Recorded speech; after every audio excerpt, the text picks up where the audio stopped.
ఈరోజు రండి జీవవృక్షము మరియు మన రక్షకుడైన క్రీస్తు అన్సంగనిం గారు అనే పేరు గల ఉపదేశంతో దేవుని వాక్యం పంచుకున్నట్టుకు కొంత సమయం తీసుకుందాం. కరోనా వైరస్ సర్వలోకాన్ని ప్రభావితం చేసినది. మనము 2020 కల్లా సమస్తము సద్గుమణుగుతుందని భావించిన అది 2021లో కూడా కొనసాగాను. మనము పరిశుద్ధ గ్రంథం యొక్క ప్రవచనాలను చూసినప్పుడు శిష్యులు ఒలివ కొండపై యేసును ఇలా అడిగాను, మీరు ఎప్పుడు ఈ భూమిపైకి వచ్చేదరు మరియు యుగ సమాప్తికి సూచన ఏమిటి? మత్తయి 24వ అధ్యాయంలో వారు ఈ విధమైన ప్రశ్నలు అడుగుచున్న దృశ్యం కలదు. అప్పుడు యేసు అక్కడక్కడ కరువులు మరియు భూకంపములు కలుగును అని చెప్పారు. సులభంగా చెప్పాలంటే కరువులు మరియు భూకంపములు అవన్నీ ప్రకృతి విపత్తులు. మన చుట్టంతా ఇప్పుడు విభిన్నమైన ప్రకృతి వినాశనాలు జరుగుచున్నాయి. కరోనా వైరస్ మహమ్మారి కూడా ఒక విధమైన తెగులు కాదా? 2015లో అభివృద్ధి చెందిన దేశాల మధ్యన ఫ్రాన్స్లో వాతావరణ మార్పుపై ఒక ఒప్పందం జరిగాను. ఆ వాతావరణ ఒప్పందము మనము భూమి యొక్క ఉష్ణోగ్రత 2 డిగ్రీల సెల్సియస్ లేదా అంతకంటే ఎక్కువగా పెంచకూడదు. అది 2 డిగ్రీల సెల్సియస్ కంటే ఎక్కువగా పెరగడానికి ముందే మనం దానిని ఆపివేయవలెను అని సెలవిస్తున్నది. ప్రతి దేశము ఇప్పుడు దాని దిశగా అధికంగా ప్రయాసపడుచున్నది. కానీ అది అప్పటికే 1 డిగ్రీ సెల్సియస్ పెరిగాను. ఉష్ణోగ్రత 1 డిగ్రీ సెల్సియస్కు పెరిగినందున ఈ భూమిపై అసంఖ్యాకమైన మార్పులు జరగడం ప్రారంభమైనది. వాతావరణము మారడం ప్రారంభమైనది. ఇది 6 సంవత్సరాల క్రితము చెప్పబడెను. భూమి యొక్క ఉష్ణోగ్రత 2 డిగ్రీల సెల్సియస్ పైగా పెరిగినట్లయితే ఈ భూమి తీర్పు దినాన్ని ఎదుర్కొంటుంది. వారు కాబట్టి రండి ఉష్ణోగ్రత 2 డిగ్రీల సెల్సియస్ పెరగకుండా మన ఉత్తమ ప్రయత్నం చేద్దాం అని చెప్పారు. కానీ అది అప్పటికే 1 డిగ్రీ సెల్సియస్ పెరిగి ఉన్నది. మిగిలి ఉన్న 1 డిగ్రీ సెల్సియస్ పెరగవలసి ఉన్నట్లయితే ఏమి జరుగును? అంటార్టిక్ హిమానీ నదం కరిగిపోవును, ఆర్కిటిక్ మంచు కరిగిపోవును మరియు దాని కింద ఉన్న భూమిని బహిర్గతం చేస్తూ శాశ్వత మంచును ఏర్పరిచే మంచు కప్పులు కూడా కరిగిపోతుంది. ప్రజలు మంచు కప్పులు కరిగిపోయినను చాలా ఆందోళన చేయవలసిన విషయం కాదు అని ఆలోచించవచ్చు. కానీ సమస్య అనగా ఈ మంచు కప్పుల లోపల 10,000-10,000 సంవత్సరాలుగా గట్టెగట్టిన జీవించే ప్రాణులు చనిపోకుండా అడ్డుకును. ఈ విధంగా ఇంతకు ముందెన్నడూ మానవాళి ఎదుర్కొనని విభిన్నమైన వైరస్లు నిద్రాణ స్థితిలో దాగి ఉన్నాయి. ఉష్ణోగ్రత పెరుగుదల వల్ల తమ నిద్రాణ స్థితిలో నుండి ఆ వైరస్లన్నీ ఒక్కొక్కటిగా బయటికి వచ్చేనేమో అని శాస్త్రవేత్తలు చాలా భయపడి ఆందోళన చెందుతున్నారు. మానవులైనా లేక జంతువులైనా అది భిన్నమైన అతిథులకు సోకడం ప్రారంభించును. దీనివల్ల తెగుళ్ళు మరియు వ్యాధులు ప్రపంచమంతటా విచ్చలవిడిగా విస్తరించును. అది మాత్రమే జరుగునా? భారతదేశం, యునైటెడ్ స్టేట్స్, చైనా మరియు ఆసియాలో జలపాతం లాంటి వరదలు నిరంతరంగా సంభవించేలా వాతావరణం గణనీయంగా మారి ఉన్నది.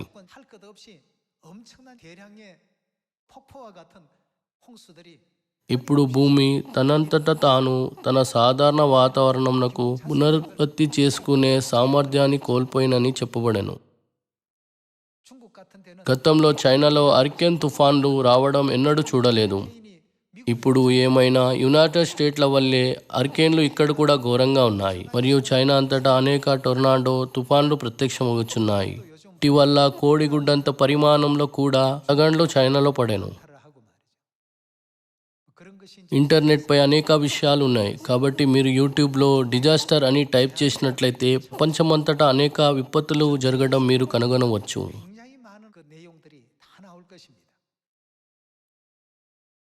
ఇక్కడ అక్కడ అగ్నిపర్వత విస్ఫోటనములు మరియు బేస్బాల్ పరిమాణమంతా వడగాండ్లు అనేక ప్రాంతంలో పడుచున్నాయి.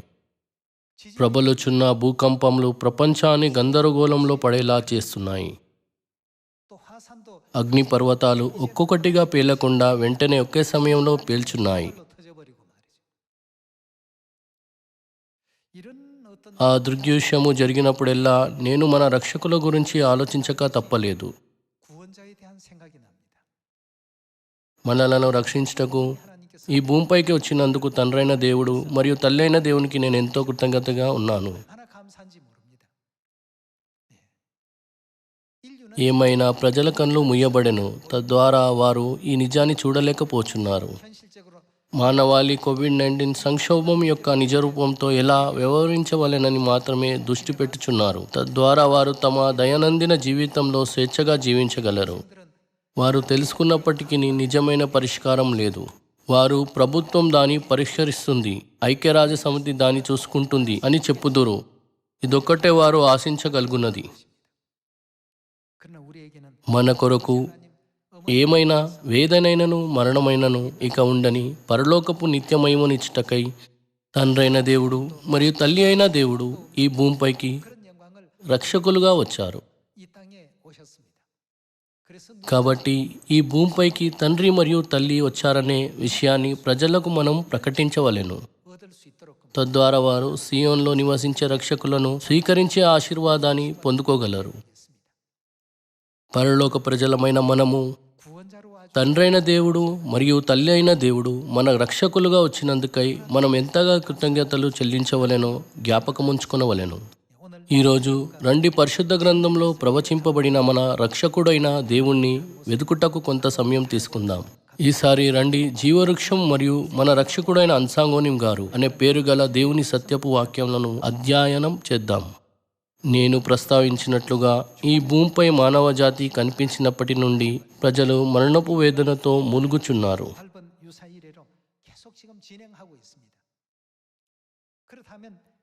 మానవాళి యొక్క మరణము ఏదెను తోటలో ఉద్భవించనని మనందరికీ బాగా తెలుసు. మరణం యొక్క చరిత్ర ఏదెనులో ప్రారంభమైనట్లుగానే ఏదెనులో జీవంనకు గల సమాధానంను కూడా కనుగొనవచ్చు. తన పిల్లలను దీనిని స్పష్టంగా గ్రహించేలా చేయుటకు మత్తయి సువార్త 13వ అధ్యాయంలో యేసు మనకు ముఖ్యమైన బోధనను ఇచ్చారు. రండి మత్తయి సువార్త 13వ అధ్యాయం 34వ వచనంలోని బోధనను చూద్దాం. నేను నా నోరు తెరిచి ఉపమాన రీతిగా బోధించదను. లోకం పుట్టినది మొదలుకొని మరుగు చేయబడిన సంగతులన్నీ తెలియజెప్పదను అని ప్రవక్త చెప్పిన మాట నెరవేరినట్లు యేసు ఈ సంగతులన్నిటినీ జనసమూహమునకు ఉపమాన రీతిగా బోధించెను. ఉపమానం లేక వారికేమీ బోధింపలేదు. యేసు తాను పరిశుద్ధ గ్రంథం యొక్క 66 గ్రంథాల అంతటా దేవుని మర్మములన్నిటినీ ఉపమాన రీతిగా మరుగు చేశారని చెప్పారు. అంతేకాకుండా లోకం పుట్టినది మొదలుకొని మరుగు చేయబడిన సంగతులన్నిటినీ ఆయన ఉపమాన రీతిగా బయలుపరిచినని వివరించారు. ఈ లోకపు సృష్టి ఆదికాండ గ్రంథంలో నమోదు చేయబడనని మనకు బాగా తెలుసు. ఆదికాండం గ్రంథము దేవుని యొక్క 6000 సంవత్సరాల విమోచన కార్యం యొక్క అత్యంత ముఖ్యమైన భాగమును కలిగి ఉన్నది. ప్రత్యేకంగా మంచి చెడ్డల తెలివినిచ్చే వృక్షము మరియు జీవవృక్షం యొక్క విషయానికి సంబంధించినది. దేవుడు మంచి చెడ్డల తెలివినిచ్చే వృక్షము మరియు జీవవృక్షమును ఏదోను తోటలో నాటించి అక్కడ ఆదాము మరియు అవ్వను జీవించేలా చేశారు. రండి ఆదికాండ గ్రంథము 2వ అధ్యాయము 9వ వచనం చూద్దాం. దేవుడైన యెహోవా తూర్పున ఏదోనులో ఒక తోట వేసి తాను నిర్మించిన నరుని దానిలో ఉంచెను. మరియు దేవుడైన యెహోవా చూపునకు రమ్యమైనదియు ఆహారమునకు మంచిదై ఉన్న ప్రతి వృక్షమును ఆ తోట మధ్యను జీవవృక్షమును మంచి చెడ్డల తెలివినిచ్చే వృక్షమును నేల నుండి మొలిపించెను. ఏదోను తోటలో జీవవృక్షము మరియు మంచి చెడ్డల తెలివినిచ్చే వృక్షము కలదని రాయబడెను. రండి ఆదికాండము 2వ అధ్యాయము 16వ వచనం వద్దకు వెళ్దాం. మరియు దేవుడైన యెహోవా ఈ తోటలోనున్న ప్రతి వృక్ష ఫలమును నీవు నిరభ్యంతరంగా తినవచ్చును. అయితే మంచి చెడ్డల తెలివినిచ్చే వృక్ష ఫలమును తినకూడదు. నీవు వాటిని తినే దినమున నిశ్చయంగా చచ్చెదవని నరునికి ఆజ్ఞాపించెను. మంచి చెడ్డల తెలివినిచ్చే వృక్ష ఫలములను తినకూడదని దేవుడు వారికి ఆజ్ఞాపించలేదా? కానీ ఆదాం మరియు అవ్వ ఏం చేశాను? రండి ఆదికాండం 3వ అధ్యాయం 1వ వచనం వద్దకు కదుల్దాం. దేవుడైన యెహోవా చేసిన సమస్త భూజంతులలో సర్పము శక్తిగలదై ఉండెను. అది ఆ స్త్రీతో, ఇది నిజమా? ఈ తోట చెట్లలో దేని ఫలంనైనను మీరు తినకూడదని దేవుడు చెప్పానా అని అడిగాను.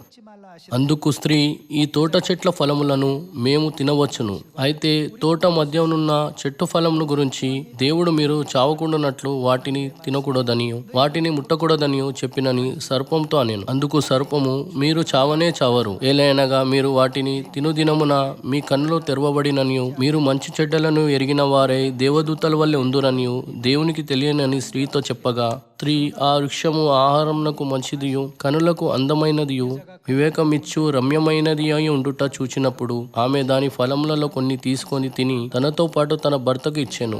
అతడు కూడా తినెను. ఇప్పుడు వారిద్దరి కన్నులు తెరవబడెను. వారు తాము దిగంబరులమని తెలుసుకొని అంజరపు ఆకులు కుట్టి తమకు కచ్చడములను చేసుకొనిరి.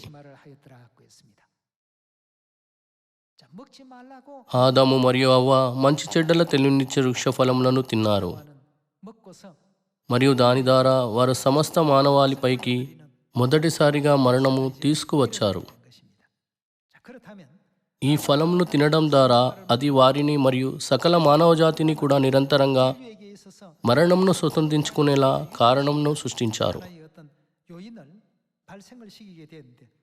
ఏమైనా దేవుడు మానవాళిని చనిపోయేలా చేయకుండా వారు ఏదో తిన్నంత కాలంగా వారు నిత్యం జీవించేలా అనుమతించే ఒక వ్యవస్థను ఈ దేవుడు ఏదోనో తోటలో ముందే స్థాపించారు. రండి 3వ అధ్యాయం 22వ వచనం చూద్దాం. అప్పుడు దేవుడైన యెహోవా ఇదిగో మంచి చెడ్డలను ఎరుగునట్లు ఆదాము మనలో ఒకని వంటి వాడాయను.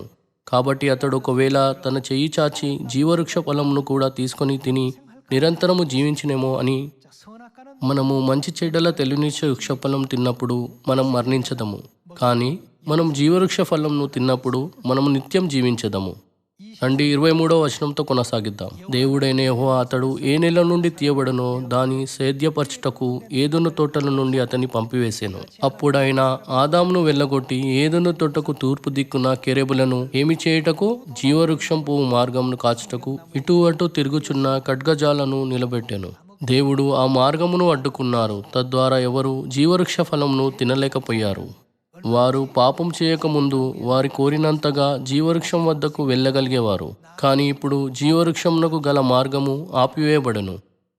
ఆ సమయం నుండి రోమా గ్రంథంలో రాయబడినట్లుగా ఆదాము మరియు అవ్వ, అయ్యో నేనెంత దౌర్భాగ్యుడను, ఇటీ మరణమునకు లోనగు శరీరం నుండి నన్నెవడు విడిపించును అంటూ విలపించారు. మనము పరిశుద్ధ గ్రంథంలో వారెలా రోధించారో చూడవచ్చు. ఆదికాండ గ్రంథంలో నమోదైన ఈ కథ మొత్తం ఒక ఉపమానం. ఏదెను తోటలో జరిగిన సంఘటన ద్వారా మనం ఎలా సాతాను చేత మోసగించబడి పరలోకంలో పాపం చేశామో మనము తెలుసుకోవాలని దేవుడు కోరెను. మనము నిషేధిత ఫలాన్ని తిని పాపం చేసినను జీవవృక్ష ఫలంను తిన్నట్లయితే మనం నిత్య జీవము మరియు ఏదోను తోటను పునరుద్ధరించుకోగలిగేవారము. దేవుని యొక్క ఈ మహిమగల ప్రణాళిక నెరవేరబడునా? పరిశుద్ధ గ్రంథంలో ఏదోనులోని జీవవృక్షం యొక్క నిజరూపం ఏమిటి?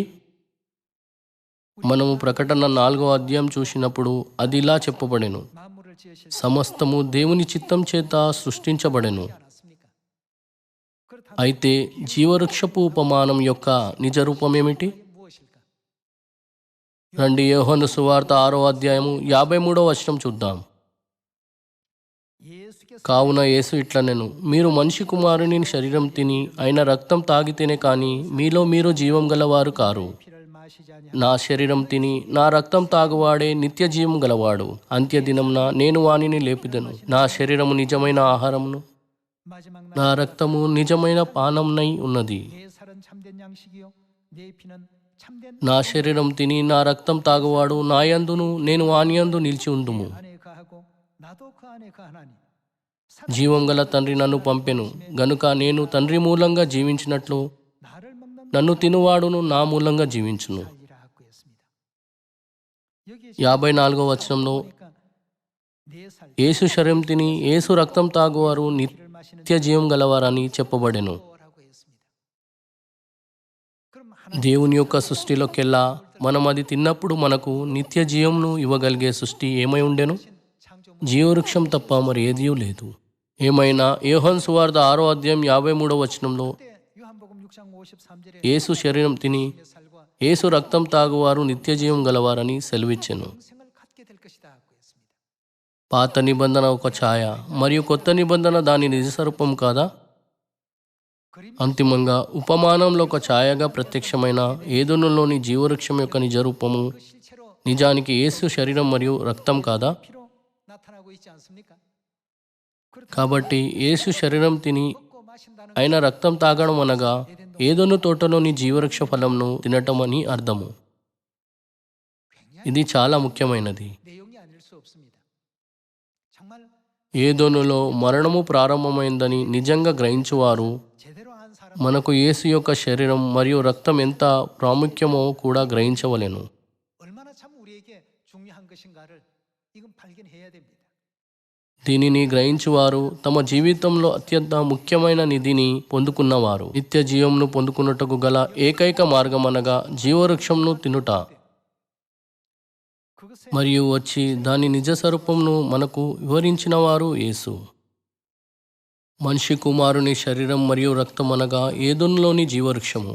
ఆయన మనలను ఈ నిజం పట్ల మేల్కొల్పారు. 주셨습니다. అయితే అత్యంత ముఖ్యమైన విషయం ఏమనగా మనం ఎలా యేసు శరీరంను తిని ఆయన రక్తంను తాగగలమని కదా. 하나님께로부터 우리가 మనకు ఈ బోధన దేవుని చేత బోధించబడినట్లయితే మనం ఎన్నటికీ లోకంలోని ఏ విషయం పట్ల అసూయ చెందకూడదు. 세상이 కరోనా వైరస్ ప్రపంచం అంతటా వ్యాపించినను 황무해지고 మరియు వాతావరణ మార్పుల వలన ప్రజలు కల్లోలపరచబడినను 영원한 그 మనం ఇక నిత్య పరలోక రాజ్యం పట్ల నిరీక్షణ కలిగి ఉండకూడదా? 정의에게서 저들에게 더 మనము సకల మానవ జాతిపై కూడా జాలి చూపించి 그런 త్వరగా వారికి ఈ సువార్తను ప్రకటించకూడదా? 겠습니까? 예수님의 దేవుడు ఈ భూమిపై కట్టడాల యొక్క నియమావళిని స్థాపించారు. తద్వారా మనము యేసు శరీరం తిని ఆయన రక్తంను తాగగలము. రండి మత్తయి సువార్త 26వ అధ్యాయము 17వ వచనం చూద్దాము. పులియని రొట్టెల పండుగలో మొదటి దినమందు పస్కా మరియు పులియని రొట్టెల పండుగ అన్నది 3 మార్లు 7 పండుగల్లో మొదటి సమూహానికి చెందెను కనుక పరిశుద్ధ గ్రంథము పస్కను పులియని రొట్టెల పండుగల్లో మొదటి దినమందు అని వర్ణించెను. శిష్యులు యేసునద్దకు వచ్చి పస్కాను భుజించుటకు మేము నీ కొరకు ఎక్కడ సిద్ధపరచ గోరుచున్నావని అడిగిరి. అందుకైనా మీరు పట్టణమందున్న ఫలాని మనిషిని వద్దకు వెళ్ళి నా కాలము సమీపమై ఉన్నది, నా శిష్యులతో కూడా ఈ ఇంట పస్కను ఆచరించదనని బోధకుడు చెప్పుచున్నాడని అతనితో చెప్పుడనెను. యేసు తమకు ఆజ్ఞాపించిన ప్రకారము శిష్యులు చేసి పస్కాను సిద్ధపరిచిరి. రండి 26వ వచనంలో వారెలా పస్కను భుజించనో చూద్దాము. వారు భోజనము చేయుచుండగా యేసు ఒక రొట్టె పట్టుకొని దానిని ఆశీర్వదించి విరిచి తన శిష్యులకిచ్చి మీరు తీసుకొని తినుడి, 이것이 뭐라고 ఇది ఏమిటి? ఇది నా శరీరం అని చెప్పాను. 좀 전에 యోహాను సువార్త 6వ అధ్యాయంలో ఆయన ఏమి చెప్పాను? 뭐라고 했죠? నా శరీరం తిని నా రక్తం తాగువాడు 하는 자는 వారేమి కలిగి ఉండగలరు? వారు నిత్య జీవం గలవారు. 하나님께서 창조하신 దేవుని సృష్టిలోకెల్లా మనకు నిత్య జీవంను ఇచ్చుటకు వాగ్దానం చేయబడిన ఏకైక సృష్టి అనగా ఏదోను తోటలోని జీవవృక్షము. 근데 여기 지금 యేసు మీరు మనిషి కుమారుని శరీరం తిని రక్తం తాగిన యెడల మీరు నిత్య జీవం గలవారు అని చెప్పారు. 영생이 있게 ఆయన పస్క రొట్టెను తీసుకొని ఇది ఏమిటి? 이것이 నా శరీరం అని చెప్పాను. పస్కా రొట్టెయే యోహాను సువార్త 6వ అధ్యాయంలో ప్రస్తావించబడిన మనిషి కుమారుని యొక్క శరీరం అని ఆయన మనకు చెప్పారు. రండి 27వ వచనంతో కొనసాగిద్దాం. 또 మరియు ఆయన గిన్నె పట్టుకొని కృతజ్ఞతాస్తుతులు చెల్లించి వారికిచ్చి దీనిలోనిది మీరందరూ తాగుడి. 6월절에 పస్కా నాడు ద్రాక్షరసం యొక్క గిన్నెను ఇస్తూ ఆయన దీనిలోనిది మీరందరూ తాగుడి అని చెప్పారు. రండి 28వ వచనం చూద్దాం. ఇది నా రక్తము అనగా పాపక్షంపణ నిమిత్తము అనేకుల కొరకు చిందింపబడుచున్న నిబంధన రక్తము. యోహాను సువార్త 6వ అధ్యాయంలో యేసు శరీరం తిని యేసు రక్తం తాగువారు నిత్య జీవం గలవారు అని చెప్పబడెను. 예수 కాబట్టి యేసు శరీరము మరియు ఆయన యొక్క రక్తము ఏదోను తోటలోని జీవవృక్షం యొక్క నిజరూపం అని మనము గ్రహించవచ్చు. అలా అయినట్లయితే యేసు యొక్క శరీరం మరియు రక్తం అనగా ఏమిటి? 보니까 예수님께서는 6월 యేసు దానిని ఒక కట్టడగా పస్క సత్యంలో ఉంచారు. 시켜서 మరియు మానవాళి విశ్వాసం కలిగి దేవుని కట్టడాలు మరియు నియమాలను పాటించున్నంత వరకు వారు నిత్య జీవం కలిగినట్లుగా వారి కొరకు మార్గమును తెరిచారు. 그렇게 길을 만들어 놓으셨습니다. ఆది ఖండం యొక్క చరిత్రను చూసినట్లయితే పాపులు జీవవృక్షం వద్దకు రాకుండా 그룹 천사들로 하여금 మార్గంను అడ్డుకొనుటకు దేవుడు కెరూబులను ఆజ్ఞాపించారు. 차단되었고 막혀버렸습니다. అయితే దేవుడు తప్ప మనకు ఎవరు జీవవృక్షం యొక్క సత్యమైన పస్క రొట్టెను మరియు ద్రాక్షరసము తిని తాగే మార్గంను 하실 분 ఇవ్వలేరని విషయం నిజం కాదా?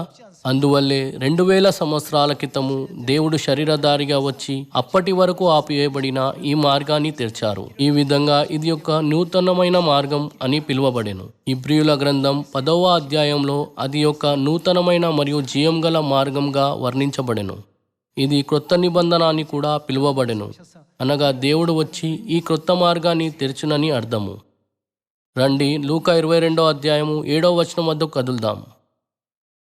పస్కా పశువును వధింపవలసిన పులిని రొట్టెల దినము రాగా యేసు పేతురును యోహానును చూచి, మీరు వెళ్ళి మనము భుజించుటకై పస్కాను మన కొరకు సిద్ధపరచుడు అని వారిని పంపెను. రండి 14వ వచనం వద్దకు వెళ్దాం. ఆ గడియ వచ్చినప్పుడు ఆయనయు ఆయనతో కూడా అపొస్తలులను పంక్తిని కూర్చుండిరి. అప్పుడైనా నేను శ్రమపడక మునపు మీతో కూడా ఈ పస్కను భుజింపవలనని మిక్కిలి ఆశపడుతుని. రండి 19వ వచనం వద్దకు కదులుదాం. పిమ్మట ఆయన యొక్క రొట్టెను పట్టుకొని కృతజ్ఞత స్తుతులు చెల్లించి దాని విరిచి వారికిచ్చి, ఇది మీ కొరకు ఇవ్వబడుచున్న నా శరీరం, నన్ను జ్ఞాపకము చేసుకున్నట్టుకు దీనిని చేయుడని చెప్పాను. ఆ ప్రకారమే భోజనమైన తర్వాత ఆయన గిన్నెయు పట్టుకొని, ఈ గిన్నె ఇది ఏమిటి? నా రక్తం వలనైనా క్రొత్త నిబంధన. క్రొత్త నిబంధన అనే పదములు అప్పటి వరకు అలాంటి ఏ నిబంధన స్థాపించబడలేదని సూచిస్తుంది. 그럼 인류 인생들이 అసంఖ్యాకమైన ప్రజలు జన్మించి మరణించారు. జీవవృక్షం నుండి తినుటకు గల మార్గము ఆ క్షణం వరకు తెరవబడలేదు కదా. 이때부터 이제 యేసు మనకు నిత్య జీవమును అనుగ్రహించు మార్గము నా మొదటి రాకడ మరియు రెండవ రాకడ రెండిట్లో ఒకేలా ఉన్నది. 개는 것이 아닙니다. 여러분 이렇다라고 కాబట్టి పస్కను ఆచరించడం అనగా మంచి చెడ్డల తెలివినిచ్చి వృక్షఫలమును తిన్న ఫలితంగా మరణపాత్రులైన ప్రజలకు అప్పగించబడిన అత్యంత ముఖ్యమైన కార్యం కాదా? అయితే ఇప్పుడు ఈ సత్యం ఎవరికి మాత్రమే తెలుసు? తాను భూమిపైకి వచ్చినప్పుడు మీకు గాని నాకు గాని గతంలో తెలియని ఈ విషయాలన్నీ బోధించి మన కొరకు 안상우님 అన్ని మార్గములను తెరిచిన వారు అది క్రీస్తు అన్సాంగో గారు కదా. 2000 సంవత్సరాల క్రితం యేసు పస్కను స్థాపించినప్పుడు ఆయన యోహాను సువార్త 10వ అధ్యాయంలో దొంగతనమును హత్యను నాశనమును చేయుటకు వచ్చును గాని మరి దేనికిని రాడు. గొర్రెలకు వారేమి కలిగి ఉండుటకు జీవం కలుగుటకు నేను వచ్చితినని చెప్పాను. 하고 했습니까? తాను జీవమిచ్చుటకు వచ్చితేనని యేసు చెప్పినప్పుడు నేను మిమ్మల్ని జీవవృక్షం నుండి తినేలా అనుమతించెదను అని ఆయన ఉద్దేశము. 2000 సంవత్సరాల క్రితం యేసు తాను భూమిపైకి వచ్చినప్పుడు పస్క సత్యంను జీవవృక్షం యొక్క నిజ రూపంను స్థాపించారు. AD 3 ఏమైనా క్రీస్తు శతం 325లో కౌన్సిల్ ఆఫ్ నేసియా అనే చట్టసభ వద్ద పస్క నియమం కొట్టివేయబడెను. ఫలితంగా అంధకార యుగంలో సమయములంతటా 오랜 మానవులు నిత్య జీవంను కలిగి ఉండుటకు గల మార్గము ఆపివేయబడెను. 그래서 배제되고 차단되었던 것입니다. 그래서 అయితే ఆ మార్గమును తెరచుటకు ఎవరు మరలా రావాలెను? మత పండితులు లేక పరిశుద్ధ గ్రంథంను అనేక మార్లు చదివిన వారు కూడా ఈ సత్యంను కనుగొనలేరు. 알아낼 수 ఈ సమస్య రక్షకుడు వచ్చినప్పుడు మాత్రమే పరిష్కరించబడగలిగే ఏదో విషయం కాదా? 히브리서 రండి ఇబ్రియులు 9వ అధ్యాయం 27వ వచనం చూద్దాం. 한번 మనుషులు ఒక్కసారే మృతి పొందవలెనని నియమింపబడెను, ఆ తర్వాత తీర్పు జరుగును. 이와 같이 그리스도 అలాగుననే క్రీస్తు కూడా అనేకుల పాపంలోను భరించుటకు ఒక్కసారి అర్పింపబడి 구원에 이르게 하기 위하여 죄와 తన కొరకు కనిపెట్టుకుని ఉండువారి రక్షణ నిమిత్తం పాపం లేకుండా 두 번째 ఎన్నిసార్లు? 하시리라. రెండోసారి ప్రత్యక్షమగును.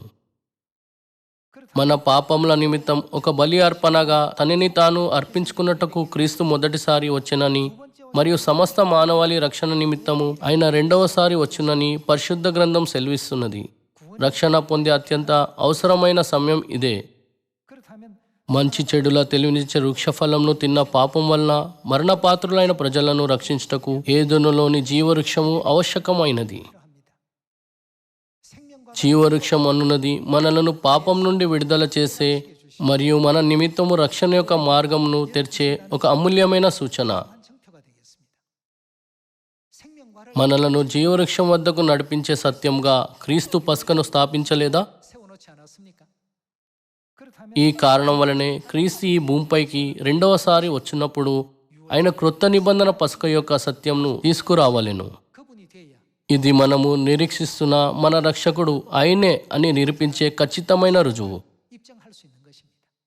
ఒక నిర్దిష్ట సమయం వద్ద ఆయన రెండవ రాకడ జరగవలసి ఉన్నది. 성경에 예언된 పరిశుద్ధ గ్రంథంలోని ప్రవచనం ప్రకారంగా అంజురపు చెట్టు లేతదై చిగురించినప్పుడు రక్షకుడు తప్పక రావలెను.